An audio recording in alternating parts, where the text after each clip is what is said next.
Omuliro guno gwatandise ku ssaawa nga 12 ez'olweggulo ng'abayizi abasinga bali mu bibiina era gwatandikidde mu kimu ku bisulo.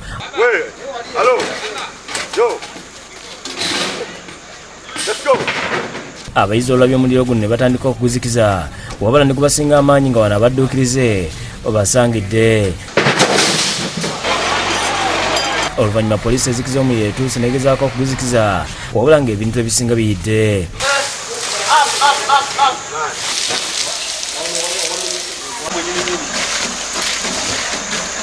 Mu biyidde mubaddemu ebitabo by'abayizi n'ebintu ebikozesebwa ebitaano n'ebifaliso ssaako ebimu ku bintu by'essomero ebirala.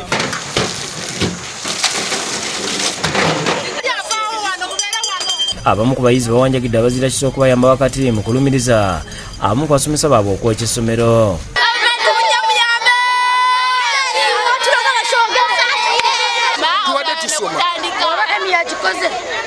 Ne waliwo omusomesa yagenda n'alogooba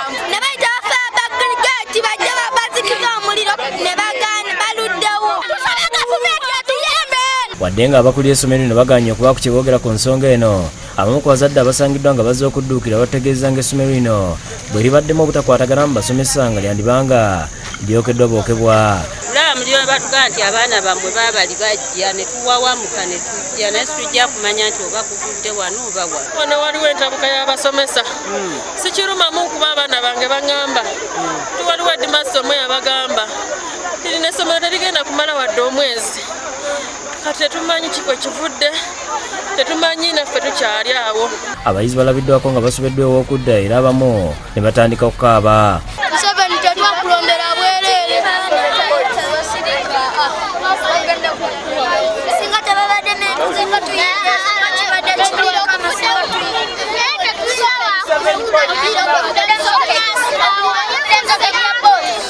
Tubiridde mu kifo kino ng'abazadde ab'okumpi batandise okutwala abaana baabwe.